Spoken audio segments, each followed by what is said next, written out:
घर आया तो मुझे मेरी बेटी ने मोबाइल दिखाया और बोला कि पापा पेपर लीक हो गया।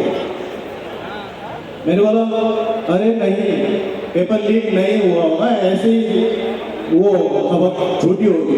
मुझे बोला नहीं नहीं पापा पेपर लीक हो गया, ये हम लोगों के साथ धोखा होता है, हर हमेशा ऐसे लीक हो जाता है और हम लोग मेहनत करते हैं लेकिन नतीजा हम लोगों के फेवर में नहीं आता कभी भी।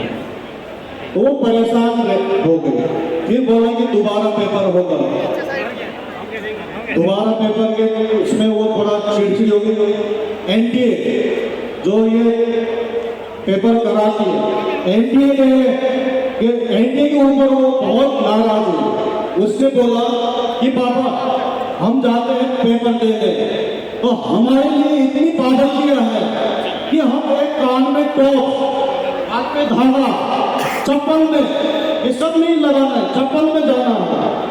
लेकिन ये लोग लीक कर देते हैं ऊपर से पेपर, ऐसा क्यों होता है? मैंने बोला बेटा ये तो सिस्टम खराब है, इस सिस्टम को हम नहीं बदल सकते,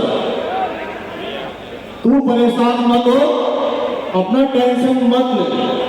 लेकिन वो उसका वो जो थी वो 10 घंटे पढ़ती थी, शाम को 6 बजे वो अपना खाना खा लेती थी। खाना खाकर वो ज्यादा कुछ ना खा के खाली फ्रूट जूस पीती थी, बोलती थी पापा नींद आता है इसलिए मैं नहीं खाती। 2 बजे 3 बजे तक वो रात को पढ़ती रहती थी। लेकिन जब ये लीक हुआ पेपर वो हुआ, वो बहुत नाराज हुई और शायद ज्यादा टेंशन ले लिया या क्या। वो बोलेंगे जो मैं 1 साल से हम लोग तैयारी करके अपने एग्जाम देते हैं, तो वो इतनी जल्दी दोबारा कैसे होगा? अब मैंने तो समझाया उसे बेटा आगे कुछ वो मत कर, टेंशन ज्यादा मत ले, रहने दे बेटा, हम सबके साथ ही हुआ है। लेकिन वो बहुत नाराज थी एनटीए से।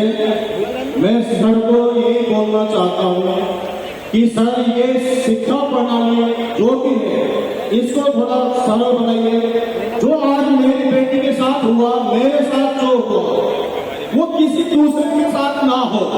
मेरी बेटी आज मेरे यहाँ नहीं है तो वो ना हो ऐसा। पर आप संसद में आवाज उठाइए और ये न्याय दिलाइए सबको, ऐसा किसी बच्चे के साथ ना हो। मैं बस ये आपसे विनती करता हूँ सर, मेरी बेटी मुझे बहुत प्यारी थी, मैं नहीं ले पा रहा हूँ उसके बिना, बहुत मुश्किल से जी रहा हूँ और मैं बड़ी मुश्किल से आया हूँ के लिए मैं यहाँ आया हूँ कि कम से कम सर आवाज को उठा सकते हैं सदन में। आज इतने दिन हो गए लेकिन ये मैं वही देख रहा था कि मेरी बेटी के साथ साथ और भी बच्चे हैं जिन्होंने अपनी जान दी है, उनके लिए एक मैसेज कर दिए कि सरकार नहीं है, उनको एक कुछ मैसेज चाहिए